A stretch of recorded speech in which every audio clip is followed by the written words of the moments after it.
Hello friends, అందరు ఎలా ఉన్నారు? ముందుగా welcome back to MLS Mokshith all in one YouTube channel అండి. ఇవాళ అయితే తమ్నైల్ చూస్తారు కదా, మేము తెచ్చుకున్న ప్రొవిజన్స్ ఎంత రేట్ అయినాయో చూద్దరు. ఇదండి మా పిల్లలు స్టార్ట్ చేస్తున్నారు ప్రొవిజన్స్ నీట్గా పెట్టడానికి. ఇదండి ఇవన్నీ 1 మంత్ ఆర్ 2 monthsకి మాకు వస్తాయన్నమాట. సో ఈ ప్రొవిజన్స్ మేము ఎలా యూటిలైజ్ చేసుకుంటున్నాం, మేము ఎలా తెచ్చుకుంటున్నాము ఒకసారి వీడియో చేద్దాం అనిపించింది, చేశాను. ఇదండి ఇక్కడ చూడండి, ఇడ్లీ రవ్వ, మినప్పప్పు, ప్రతి ఒక్కటి ఇంకా హోమ్ మేడ్ మొత్తం కావాలి కాబట్టి సో నేనైతే ఇదిగోండి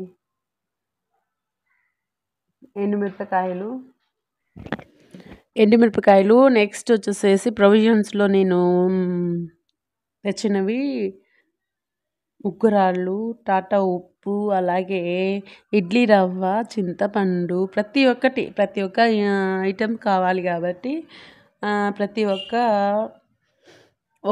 పప్పు కానివ్వండి ప్రతి ఒక్కటి తెచ్చిపెట్టేసుకుంటాము. అది ఏంటంటే మాటికి ఒక్కదానికి వెళ్ళకుండా. సో ఇదైతే కందిపప్పు భలే రేటు ఉందండి, 180 ఏమో ఉంది ఆ రోజు ప్రైస్. 180. దీన్ని నేను ఇలా డబ్బాలో పోసిస్తున్నాను అనమాట. సో వీటిని స్టోర్ చేసుకోవడానికి నేను ప్రతి ఒక్కదానికి సపరేట్ డబ్బాలు యూస్ చేస్తాను, బాక్సెస్ అనేవి యూస్ చేస్తాను. సో తెల్లగడ్డలు ఇలాంటి గాలిపోయే బుట్టల్లో వేసుకున్నామంటే ఎక్కువ రోజులు ఉంటుందన్నమాట. ఇదండి ఆశీర్వాద్ ఒక బకెట్ లాగా పెట్టుకుంటాను అనమాట నేనైతే.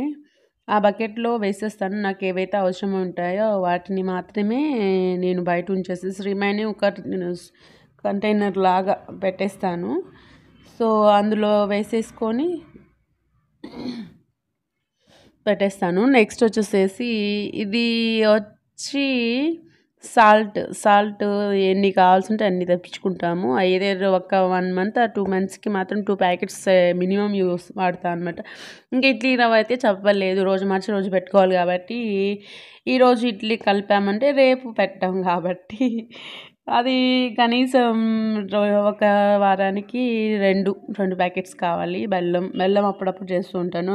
శనివారం అయితే పొంగల్ చేస్తుంటాను. ఈ మధ్య మరీ ఒళ్ళు బద్ధకం ఎక్కువైపోయింది. సో అందుకనేసి కాస్త తగ్గించేసాను. ఇవైతే నువ్వుల నూనె దేవుడికి పూజ గదికి. సో పూజకి సపరేట్గా వేరే కంటైనర్లో వేసేస్తాను అనమాట. ఇదిగోండి ఈ కంటైనర్లో డబ్బాలో వేసేస్తాను. అంటే సోప్స్ ఒకవైపు, అలాగే రిమైనింగ్ ఒకవైపు వేసుకోవాలి. ఎందుకంటే అవి స్మెల్ వచ్చేస్తాయి కదా, సోప్స్ అనేవి స్మెల్ వస్తాయి. వీటిల్లో కలిస్తే ఇవి కూడా ఎక్కువ స్మెల్ వస్తాయి కాబట్టి అందులో సపరేట్గా, ఇందులో సపరేట్గా. మేము వాడేది మైసూర్ శాండిల్ కాబట్టి మైసూర్ సోప్స్ వాడతాము. అదిగోండి ఇలా సెట్గా తెచ్చుకున్నామంటే మనకి ప్రైస్ కూడా లెస్గా ఉంటుంది. ఐ మీన్ ఎక్కువ ఒకేసారి తెచ్చుకున్నట్టు ఉంటుంది. కాకపోతే ఏంటంటే మనకి ప్యూరిటీ ఎక్కువ ఉంటుంది ఇలా తెచ్చుకోవడంలో. ఇవి కర్పూరం అయితే బిల్లలే. పసుపు అయితే కనీసం ఒక 1/4 కిలో వాడేయాలి. ఆవాలు సపరేట్గా ఒక బాక్స్లో సెట్ చేసుకుంటాము ఆవాల్ని.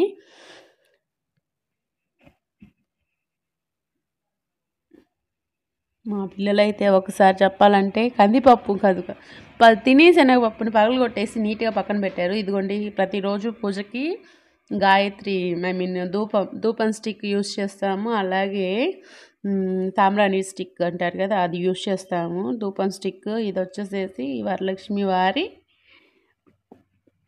ఒత్తులు. కొబ్బరి నూనె తెచ్చుకుంటాము,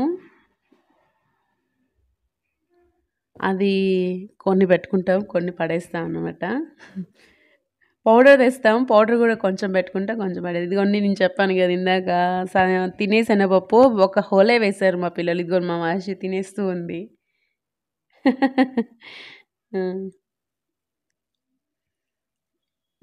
మా పిల్లలైతే నేను ఒక పని చేసుకోవాలని 4 పనులుగా సృష్టిస్తారనమాట. సో, ఆ 4 పనులు నేను కంప్లీట్ చేసుకునేసరికి ఇంకొకటి అడిషనల్‌గా పెట్టుంటారు.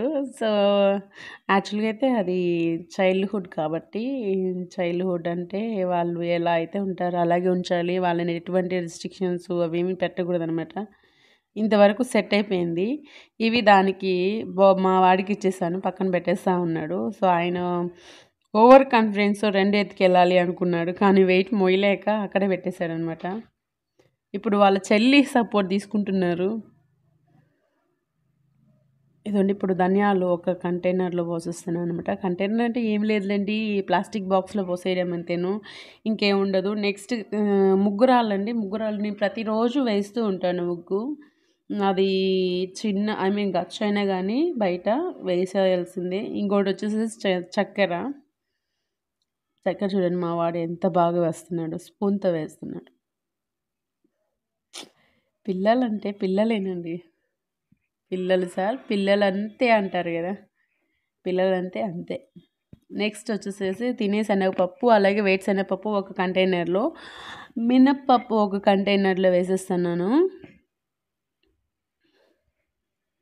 మనకి బ్యాక్ పెయిన్ అలాంటివి రాకుండా ఉండాలంటే మినపప్పు యూసేజ్ ఎక్కువగా ఉండాలి. అలాగని ఎక్కువ యూజ్ చేయకండి. ఏ పప్పుకైనా కానీ ఈజీగా పురుగు పట్టేస్తుందని. కానీ మినపప్పుకి ఆల్మోస్ట్ కాస్త తక్కువగా పడుతుంది. ఎందుకంటే అది డేంజర్ కాబట్టి. సో, తినే శనగపప్పు గానీ, పచ్చెనగపప్పు గానీ, కందిపప్పు గానీ, ఇంకే పప్పులైనా చూస్ చేసుకోండి. అవైతే ఈజీగా పురుగు పడతాయనమాట. ఏవైతే పురుగు పడతాయో అవి పట్టకుండా మనం తింటే అవి మనకి ప్రోటీన్స్, మినరల్స్ అనేవి ఎక్కువగా ఉంటాయి. ఇలా మినపప్పు, గుండుపప్పు అంటాం కదండీ! ఆ పప్పుని తిన్నామంటే ఎక్కువ తినకూడదు. కాస్త తక్కువగానే తినాలి. నెక్స్ట్ ఆవాలండి. ఆవాలు యూస్ చేసుకుంటే చాలా మంచిది హెల్త్‌కి. ఆవాలు ఇదిగోండి, నేను బాక్స్ నిండా సెట్ చేసేస్తాను. అవి పోసేసుకోవాల్సిందేను. ఇదిగోండి మా పిల్లలు, నేను తీసేది కాకుండా మా పిల్లల చేత చేపిస్తున్నాను. అమ్మో! వాళ్ళు చేయాల్సిందే. మ్యాండేటరీగా చేయాల్సిందే వాళ్ళైతే.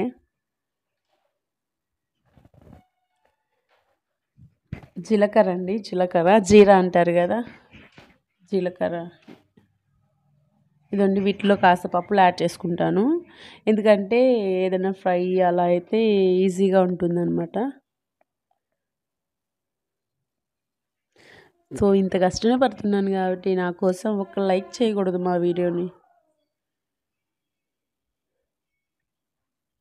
ఏదో నీట్‌గా అరేంజ్ చేసేస్తాం. ఎప్పుడు తెచ్చిన అప్పుడు మాత్రమే, ప్రొవిజన్స్ ఎప్పుడైతే తెస్తామో అప్పుడు మాత్రమే నీట్‌గా అరేంజ్ చేస్తాం. తర్వాత అప్పుడు మనకి ఎక్కడ దొరికితే అక్కడ పెట్టేయడమేను. సో, అందులో మాత్రం ఎటువంటి ఇబ్బంది ఉండదనమాట. ఎక్కడ ప్లేస్ దొరికితే అక్కడ పెట్టేస్తాము. ఇంతేనండి మా వీడియో కనుక మీకు గనుక నచ్చినట్లయితే ప్లీజ్ లైక్ చేయండి. ఇక్కడైతే స్లిప్. ఈ వీడియో కనుక మీకు గనుక నచ్చినట్లయితే ప్లీజ్ లైక్ చేయండి, షేర్ చేయండి, కామెంట్ చేయండి. ముందుగా సబ్స్క్రైబ్ చేసుకోవడం మాత్రం మర్చిపోకండి.